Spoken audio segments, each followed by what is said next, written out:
Yo, what's good, y'all?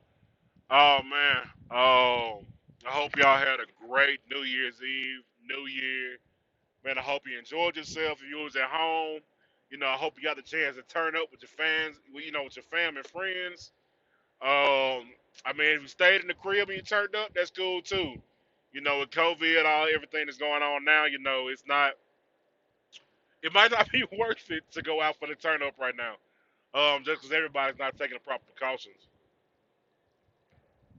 Ah, excuse me. Being out here in Arizona always messes me up, man, because this dry climate messes with, my sinuses, everything. So, kind of bear with me. But anyways, as the title to the video said, man, how did we end up doing this year? So, like I said in one of my earlier videos, I was actually company driver for USA before. I became a IC. So I don't have a full year of being a contractor yet.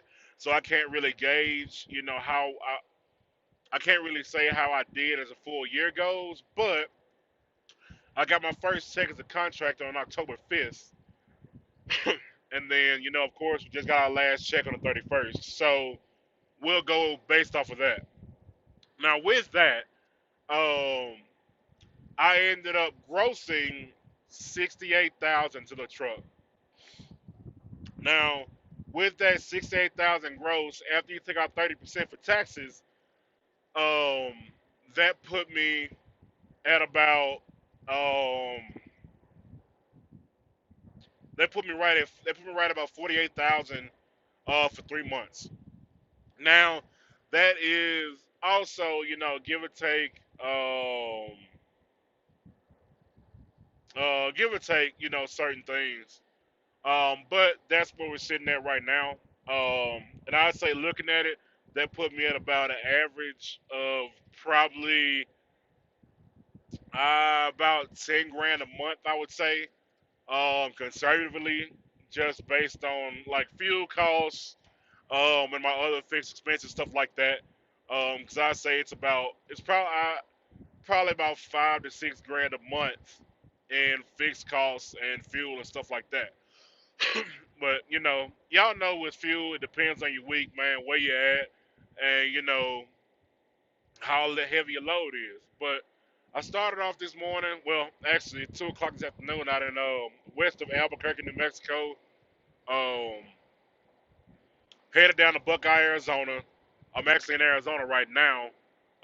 Got a delivery at Walmart 7 o'clock in the morning, live unload, and then I pick up a load in Goodyear, Arizona. Take that to Dayersville, Georgia. That's due on Wednesday, but I'm gonna try to see if I can get it there by probably Tuesday. It's an 1,800-mile trip, and I mean the load's 5,000 pounds. So coming through Texas, stuff like that, I should easily be able to maintain a good fuel economy while doing that speed limit, 75 ish. Um, but yeah, so I'm getting paid about like a little bit over $2 a mile for that load. So it's not bad at all. But you know, we had a good end to the year. Um, like I said in one of my other videos, my goal is to hit 120,000 plus net next year. That's net. That's my goal. And then of course, keep pushing up from there, and just keep increasing that, keep getting better, keep doing better. Because you always want to try to exceed your goals. I far exceeded mine. I mean, honestly, because I had only before I started driving the truck, man. I was a assistant manager for Valvoline Instant Oil Change. I brought home, depending on how much overtime I did, I brought home anywhere from 800 to a grand every 2 weeks. Not every week, every 2 weeks.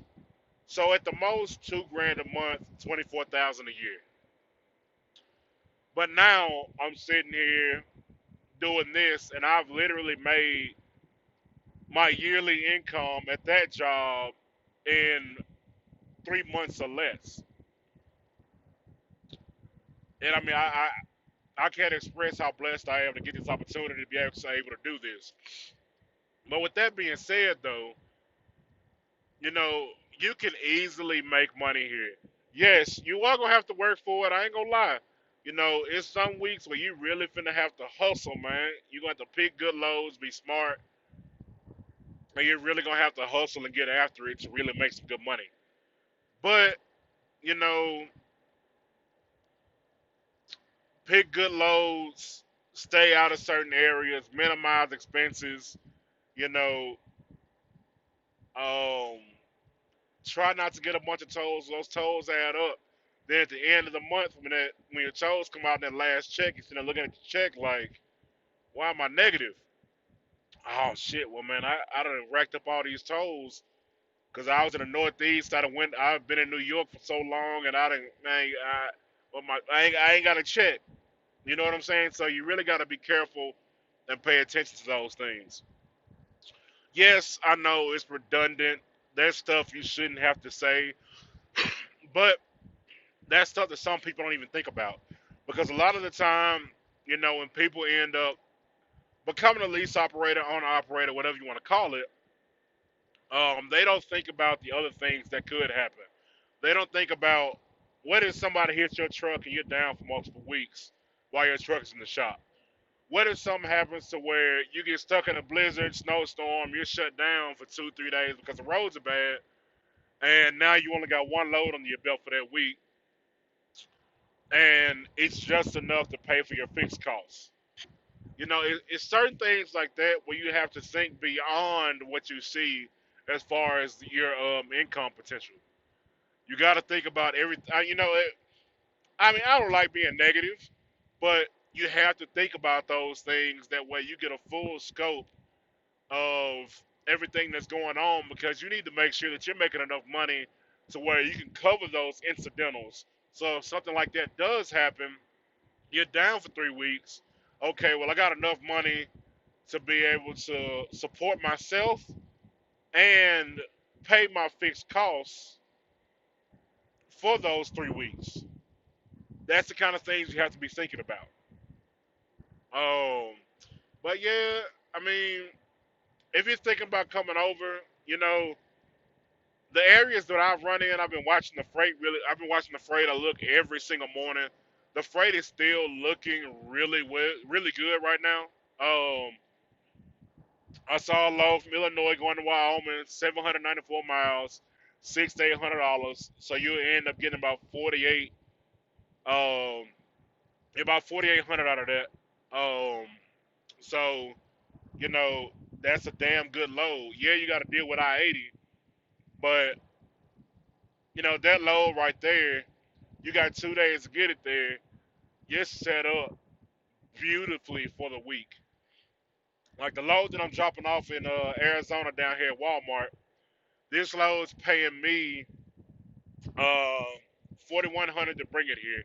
That's coming to me, and then the load that I'm taking back to Adairsville is paying 37 to me, which you know averages out a little bit over $2 a mile, 5,000 pound loads. So like I said, I'll save on fuel going back to Georgia. So with that, that puts me in a good spot next week to have a really good week because my gross is already gonna be sitting at $3,700. So with that, um, that helps me get a lot. You know that puts me in a really good spot to have a great week. But you know, with freight coming out of that Atlanta area, it's gonna be a hit or miss. Just because I will say we have so many drivers in the Atlanta area, as far as contractors go, that the freight is really, really thin. There's a lot of freight, but there's not a lot of good paying freight because it's so saturated with drivers. That's why I've been really trying to push and talk, and you know, constantly bringing it up about expanding our freight out west for contractors, just because when you start pushing drivers to where they're not all condensed in the same areas, it gives everybody a chance to make better money. Because when you got so many drivers in one area and the area is overly saturated, somebody isn't gonna get a good load. You know, out of those 5 trucks that are there, 3 of those trucks might get a really good load, 2, 3, $4 a mile. Those other 2 drivers might get a load that's barely paying them $1 a mile.